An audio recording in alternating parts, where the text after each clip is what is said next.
Welcome back my YouTube channel Shamukhi coaching. Shamukhi coaching में आप सभी बच्चों का फिर से एक बार स्वागत है, अभिनंदन है। आप सभी कैसे हैं? अच्छे ही होंगे। आज हम फिर से बुआ डी एंड ब्लॉक के जो इम्पोर्टेंट टॉपिक वाइज क्वेश्चन चल रहा था उसका अगला पार्ट हम लोग स्टार्ट कर रहे हैं, यानी कि पार्ट 5 हम लोगों का आज स्टार्ट होगा। पिछले क्लास में जहां तक हमने पढ़ चुका था ऑक्सीकरण अवस्था तक, चुंबकीय गुण तक, वहां से हम लोग आगे आज बढ़ने का कोशिश करते हैं और हम लोग आगे अब पढ़ेंगे।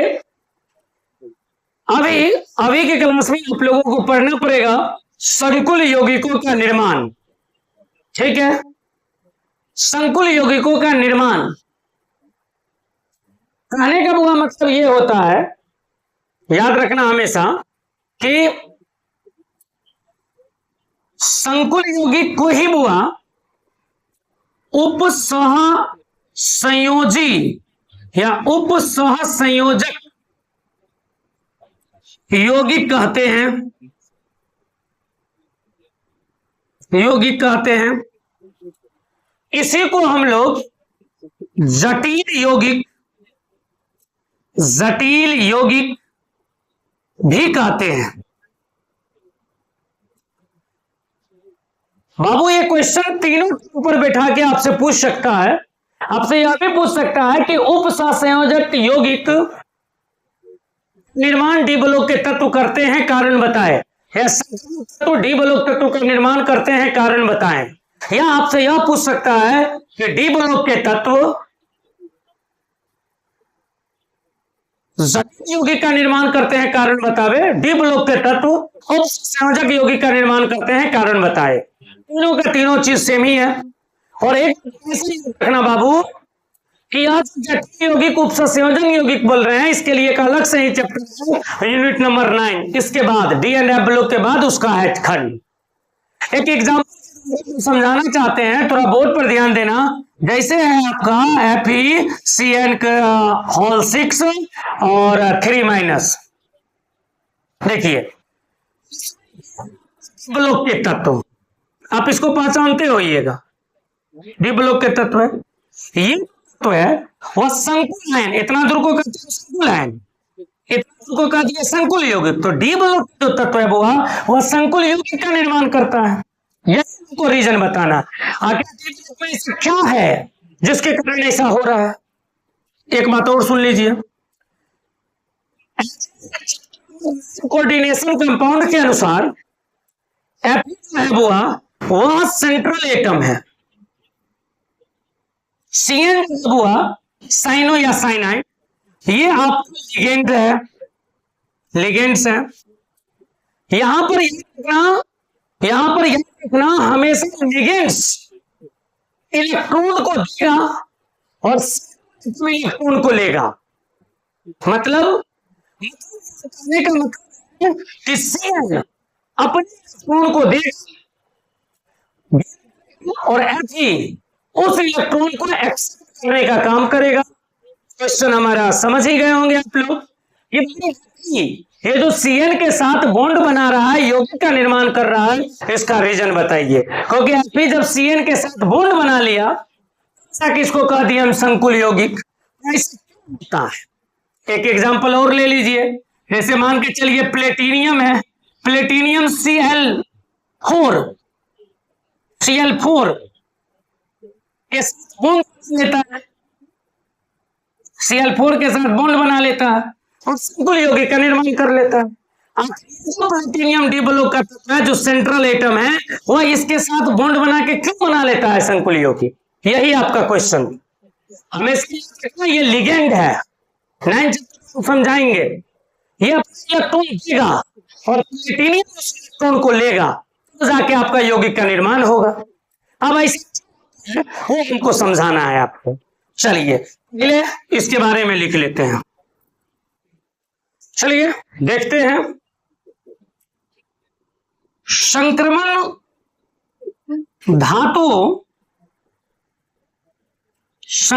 धातु में संकुल यौगिक बनाने की प्रवृत्ति अत्यधिक पाई जाती है, अत्यधिक पाई जाती है। लेकिन जब धातु धनायन, जब धातु धनायन यानी डी ब्लॉक के तत्व, जब धातु धनायन अनेक उदासीन अणुओं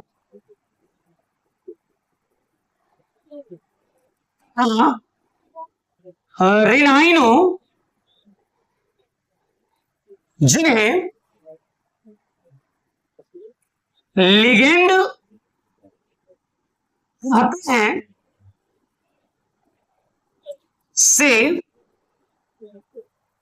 जिन्हें लिगेंड कहते हैं से संयुक्त होकर एक नई स्पीसीज बनाते हैं,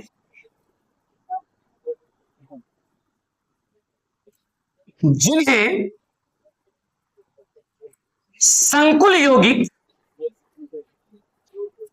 जिन्हें संकुल यौगिक कहते हैं।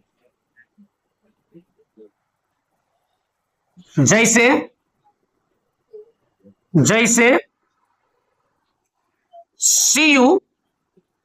CuNH3 का होल 4 2+, जैसे FeCN का होल 6 3-, जैसे PtCl का होल 4 2+।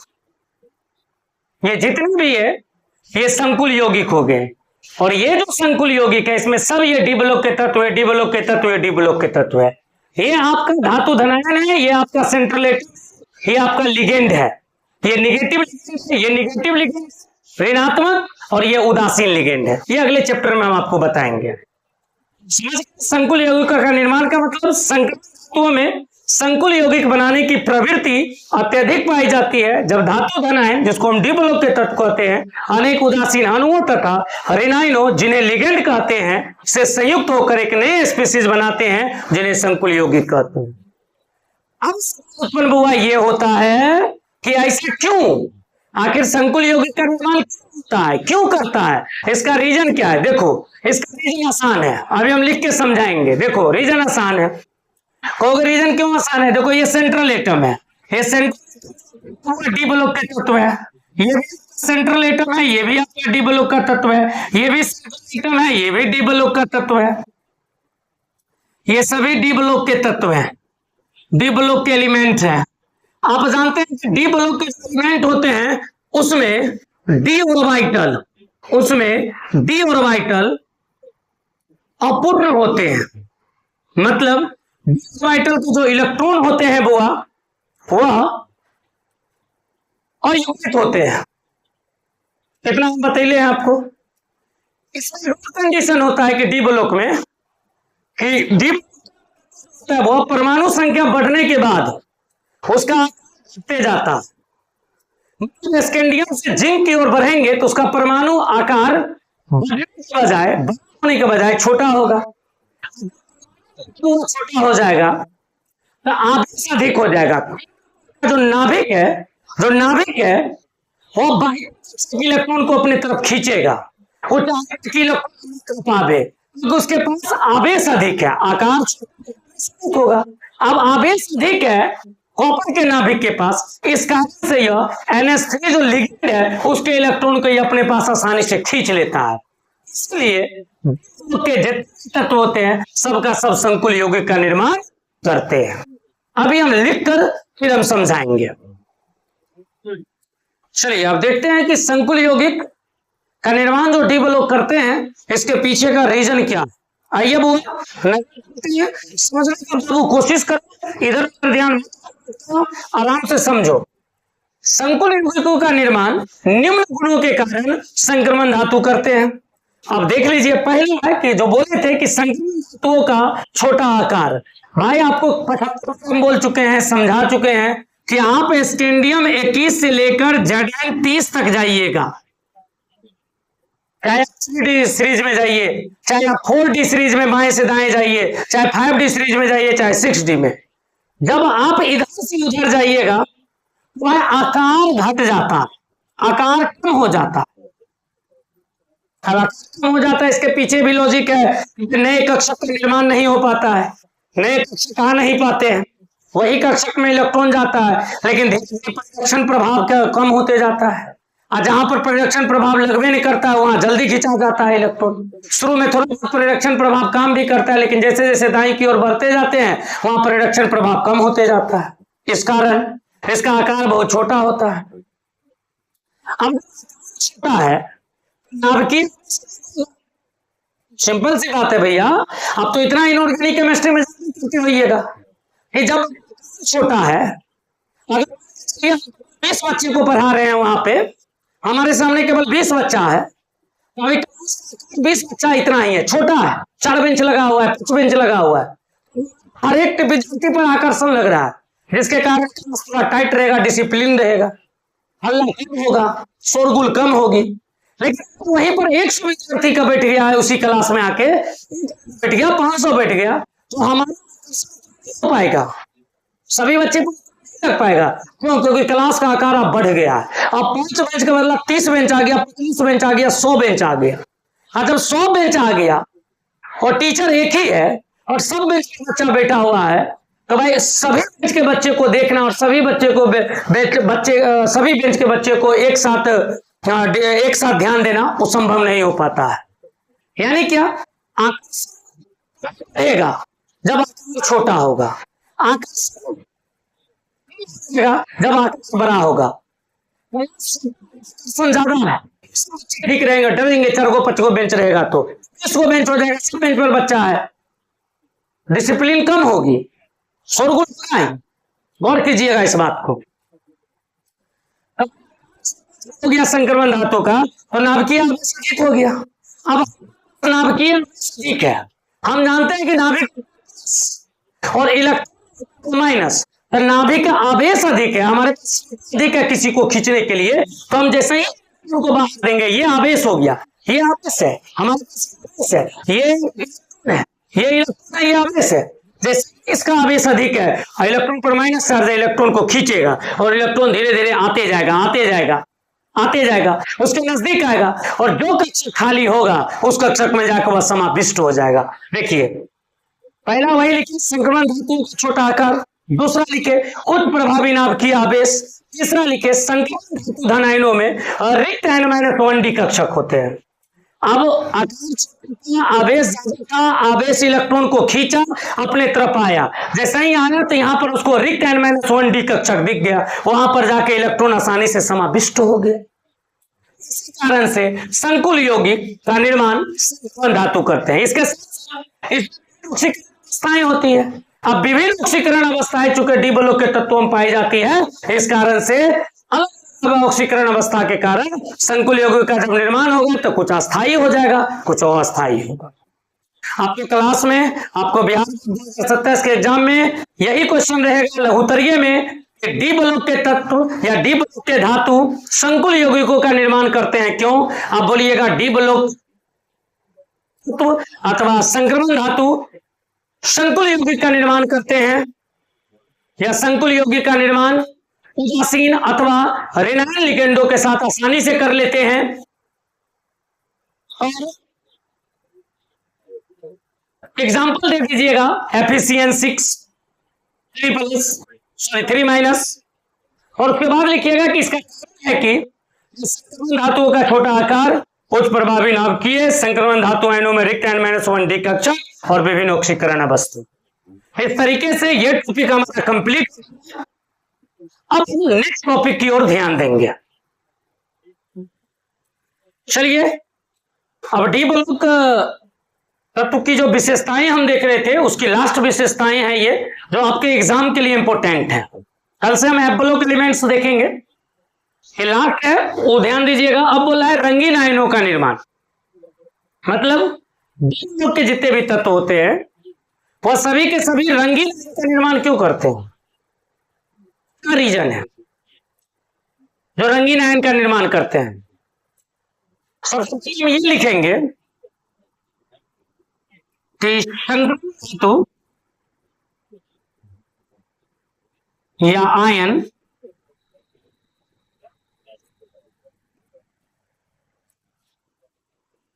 रंगीन यौगिकों का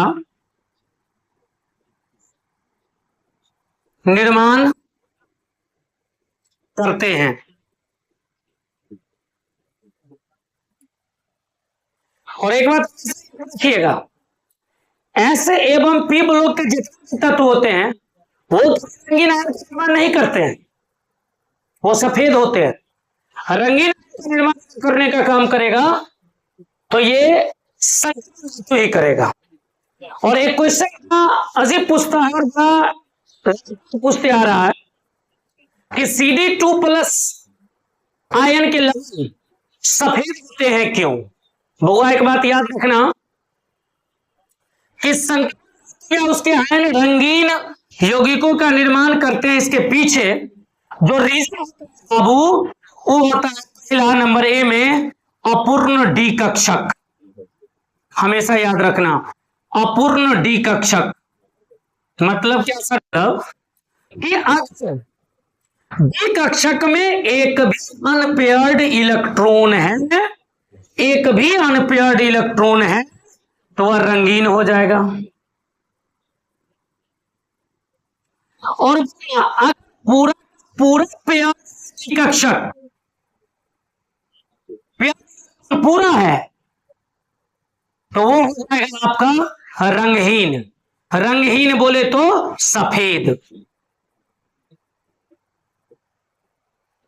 याद रखिएगा भाई, काफी इंपोर्टेंट है ये ऑब्जेक्टिव और सब्जेक्टिव दोनों के लिए काफी इंपोर्टेंट है ये बुआ। दूसरी बात, ये इसके पीछे एक लॉजिक और होता है, डीडी संक्रमण। डीडी संक्रमण वो इस चीज की व्याख्या भी कर दिए थे कि डीडी संक्रमण कहने का मतलब मान के चलो कि ये भी ये डी कक्षक, ये भी डी कक्षक। भाई डी में 5 गो होता है ना, एक ही है, एक है। और जो ऊर्जा अल्प अंतर होता है, जिस कारण से अल्प अंतर के कारण कभी इलेक्ट्रॉन इस वाले से इसमें, कभी इस वाले से इसमें, ऊर्जा का अल्प अंतर के कारण इलेक्ट्रॉन उत्तेजित होकर एक जगह दूसरे जगह भागते रहता है, जिस कारण से यह प्रकाश का अवशोषण कर लेता है, दृश्य प्रकाश का अवशोषण कर लेता है।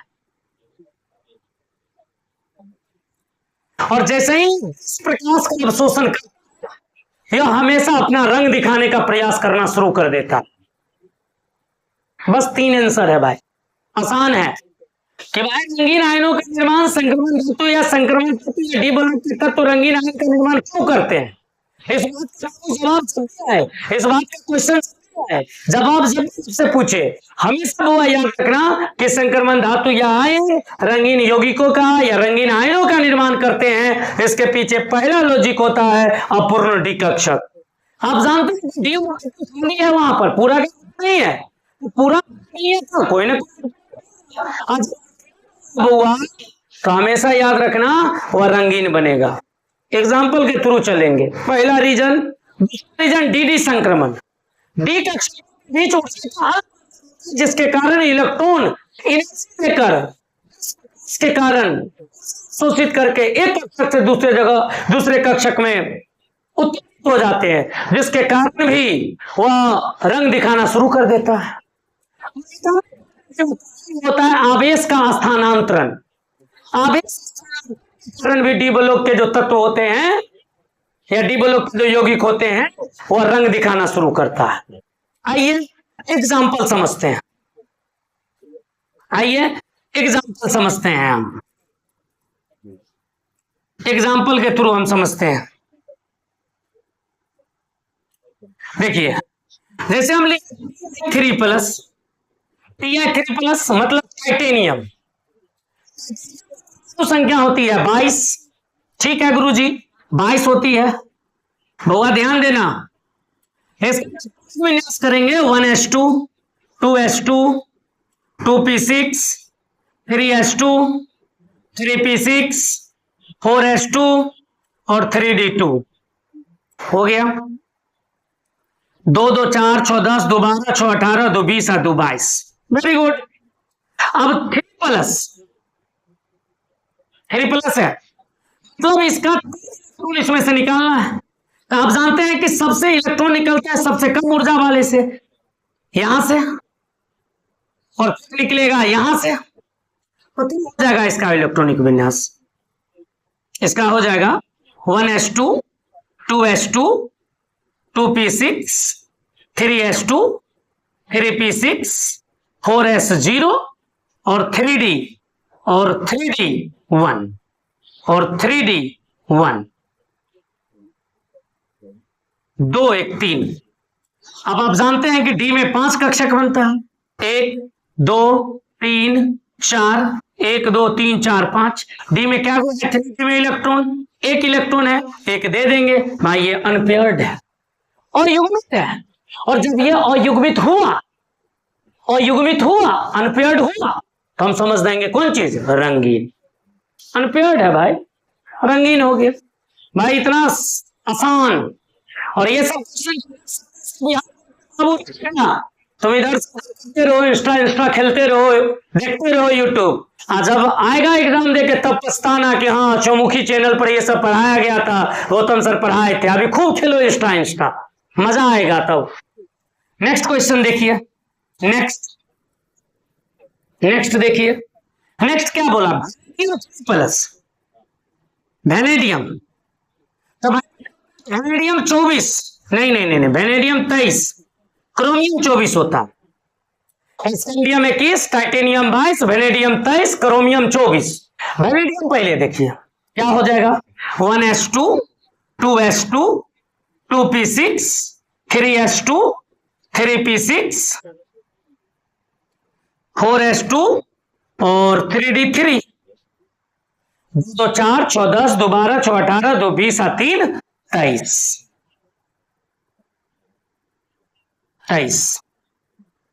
अब बोला इसमें 3+, तो 3+ का मतलब क्या हो जाएगा, यहां से जाएगा और यहां से इलेक्ट्रॉन। तो 1s2, 2s2, 2p6, 3s2, 3p6 plus है, पहले 2 जाने दो, 4s0, फिर एक इसमें से 3d2। आप जानते हैं डी में कक्षक 1 2 3 4 5, 3 है, या सॉरी 3d2 है, एक इलेक्ट्रॉन यहां, एक इलेक्ट्रॉन यहां। अभी देख लीजिए क्या है, अनपेयर्ड है, 2 इलेक्ट्रॉन। जब इलेक्ट्रॉन आए तो आंख मूंद के हम बोल देंगे कि यह रंगीन है, बस। इसके अलावा एग्जाम में कुछ पूछवे नहीं करे, हमेशा याद रखिएगा। अब ये क्वेश्चन, ये टॉपिक आपका कंप्लीट होता है। आप ऐसे आप बना सकते हैं Cu+ का, Cu2+ का, Zn का, Zn2+ का। आप देख लीजिएगा पेयर्ड आ जाए। वैसे हम एक पेयर्ड भी हम आपको बताइए देते हैं, तब क्या होगा ये भी अभी हम जिक्र कर देते हैं एक बार। उसके बाद ये भी बता देंगे Cd2+ आयन होता है वो सफेद क्यों होता है, इस चीज का भी जिक्र कर देंगे। और कल से हम F ब्लॉक एलिमेंट की ओर बढ़ेंगे। तब तक हम बोर्ड मिटाते हैं। चलिए एक भी देख लेते हैं, आइए। जैसे बोला Cu+, आप जानते ही हैं copper 29, 1s2, 2s2, 2p6, 3s2, 3p6, 4s1 और 3d10। ये हम समझाए हुए हैं आपको। 2 2 4 6 10 2 12 6 18, एक 19 और 10 29। मतलब एक ही है, 1s2, 2s2, 2p6, 3s2, 3p6, 4s0 और 3d10। अब क्या होगा सर? अब क्या होगा? अब क्या होगा? इसमें 3d10 है, डी में बना दीजिए, 3d10 लिख दीजिए। 5 कक्षक होता है, 1 2 3 4 5, 5 कक्षक हो गया। 10 इलेक्ट्रॉन है, 1 2 3 4 5 6 7 8 9 10। देखिए सब पेयर्ड है, सब जोड़ा है, यहां भी यहां भी यहां भी सब पेयर्ड है, क्योंकि यहां पर पेयर्ड डी ऑर्बिटल इलेक्ट्रॉन है, इसलिए यह रंगहीन है, यानी कि सफेद है, रंगहीन अर्थात अर्थात सफेद है। देख लीजिए, देख लीजिए, समझ लीजिए, कुछ नहीं है, आसान है बुआ, एकदम आसान है, सिर्फ ध्यान देने की बात है।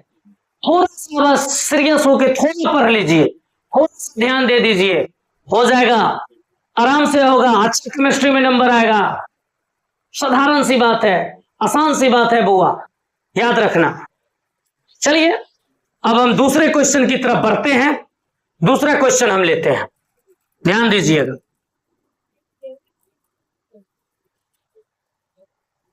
छह महीना बाबू आप लोगों के पास समय है, ओनली 6 महीना। अगर हम का भी अगर छुट्टी अगर हटा दे बुआ तो आपके पास 5 महीना समय है। एकदम इंस्टा से, सोशल मीडिया से थोड़ा सा दूरी बना लीजिए। जो 5 घंटा वहां पर ध्यान देते हैं मत दीजिए ध्यान, कर लीजिए। यूट्यूब पे बहुत सारी चैनलें हैं जहां पे अच्छी अच्छी पढ़ाई होती है, अच्छी अच्छी बातें सिखाई जाती है। 5 महीना के लिए सीख लीजिए और देखिए उसके बाद आपका फ्यूचर क्या होता है, कहां जाते हैं, कितना अच्छा नंबर आता है, बन जाएगा भविष्य आपका। ध्यान दीजिए। Zn होता है 30, 1s2 2s2 2p6 3s2 3p6 4s2 और 3d10। यहां पर मतलब क्या, यहां से इलेक्ट्रॉन दो, 1s2 2s2 2p6 3s2 3p6 4s0 3d10। अब देख लीजिए, अब तो यहां तक आपको समझ में आ गया कि सर डी में आप सही बोले हैं, 1 2 3 4 5, डी में 10 इलेक्ट्रॉन, 1 2 3 4 5 6 7 8 9 10, ये हो गया 3d10। फिर से वही में रहेगा, ये paired D orbital electron, D orbital के जितना भी इलेक्ट्रॉन है सबका सब, और जब ये पेयर है इसका मतलब होता है ये रंगहीन है। रंगहीन यानी आप बोल सकते हैं सफेद है। इतनी आसान बात, इतना आसान है। एक क्वेश्चन और देख लीजिए, एक क्वेश्चन और देता हूं आप लोगों को, एक क्वेश्चन और देख लीजिए। वो आपका है स्कैंडियम 3+। क्या होगा, 1s2 2s2 2p6 3s2 3p6। अब देखिए यहां पर 2 लेकिन 3+ है, मतलब 2 इलेक्ट्रॉन यहां से जाएगा 4s0, और यहां पर 3 और इलेक्ट्रॉन गया, 1 इलेक्ट्रॉन और बचल है जो यहां से जाएगा, रेडी 0 हो जाए। अब क्या सर जी, अब क्या, अब देखिए डी ऑर्बिटल बनाइए, 1 2 3 4 रेडी 0 तो नहीं है। आज के डी ऑर्बिटल में बाबू ध्यान दो, डी ऑर्बिटल में इलेक्ट्रॉन की संख्या शून्य हो तो रंगहीन होगा, याद रहना चाहिए, रंगहीन होगा, रंगहीन ही होगा। सिर्फ रंगीन होता है, बाद बाकी वो रंगहीन ही होगा। कन्फर्म ये बात ध्यान रखिए। अब आज के क्लास का एक क्वेश्चन जो अभी हम लोगों को बोल रहे थे कि CD2+ आयन के लवण रंगीन, CD2+ आयन के लवण सफेद होते हैं क्यों? पूरा ध्यान दीजिएगा इस क्वेश्चन पर। उसके बाद हमारा डी ब्लॉक पूरा का पूरा कंप्लीट हो जाएगा। नेक्स्ट दिन से हम लोग एफ ब्लॉक की ओर बढ़ेंगे। देखिए पहली बात, हमारा क्वेश्चन क्या बोला कि CD2+ आयन के लवण, आयन के लवण सफेद होते हैं। क्यों होते हैं? क्यों होते हैं? देखिए जब ये यहां बात हो गया कौन चीज का, रंग की बात, सफेद, गुरुजी अभी तुरंत समझाए थे आप, सफेद का मतलब होता है रंगहीन। करेंगे विन्यास कर देंगे। CD होता है 45, तो संख्या होती है 40। अब क्या होगा? अब आपका हो जाएगा 1s2, हो जाएगा 2s2, हो जाएगा 2p6, हो जाएगा 3s2, हो जाएगा 3p6, हो जाएगा 4s2, हो जाएगा 3d10, आपका हो जाएगा 4p6, आपका हो जाएगा 4d10, आपका हो जाएगा 5s2। गिन लीजिए, 2 2 4 6 10, 2 12 6 18, 2 20, 10 30, 30 और 10 40 और 2 42 और 48। अब बोलिए CD+, तो इसलिए क्या S, तो यहां देख लीजिए, यहां देखिए यहां क्या हो जाएगा 5s0 4d10। अब क्या होगा? अब वही बात, 1 2 3 4, 1 2 3 4 5। अब क्या करेंगे हम? डी में 4d10 में इलेक्ट्रॉन को बैठाइए, 1 2 3 4 5 6 7 8 9 10। बताइए पूरा पेयर्ड हुआ। और जब ये पेयर्ड इलेक्ट्रॉन है तो इसका मतलब यह रंगहीन अर्थात सफेद होगा। आप लिख सकते हैं कि CD2+ आयन के लवण, आप लिख सकते हैं कि CD2+ आयन के लवण सफेद होते हैं। इसके पीछे का जो कारण है वो निम्नलिखित है। नंबर 1 में अपूर्ण युग्मित डी ऑर्बिटल के इलेक्ट्रॉन, आप उसका इलेक्ट्रॉन विन्यास कर दीजिएगा, फिर ऐसे दर्शा दीजिएगा, बात खत्म हो गई। आज बस इतना ही।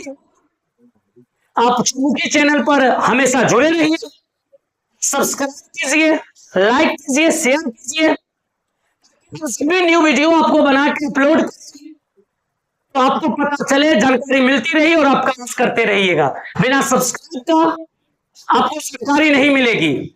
एक दिन क्लास होती है, आप देखिए, और ये सारा 2027 बिहार बोर्ड के एग्जाम के दृष्टिकोण से पढ़ाया जा रहा है। आप जानते हैं इनऑर्गेनिक केमिस्ट्री से पी ब्लॉक हट चुका है, के निष्कर्षण सिद्धांत हट चुका है, केवल 2 ही चैप्टर है, डी एंड एफ ब्लॉक और coordination compound. D and F block किसे कहते हैं, उसका गुण क्या है, कहां से क्वेश्चन आएगा, ऑब्जेक्टिव सब्जेक्टिव, डी ब्लॉक का हमने करवा दिया। अब हम अगले क्लास में एफ ब्लॉक लेकर आएंगे, ध्यान रखिएगा ये बातें। उसके बाद हमारे इसी चैनल पर आपको डी ब्लॉक का जितना क्वेश्चन है सारा का सारा हम आपको अपलोड कर देंगे, और आप मिला लीजिएगा, निश्चित तौर पे वो आएगा। धन्यवाद, फिर मिलते हैं नेक्स्ट क्लास में।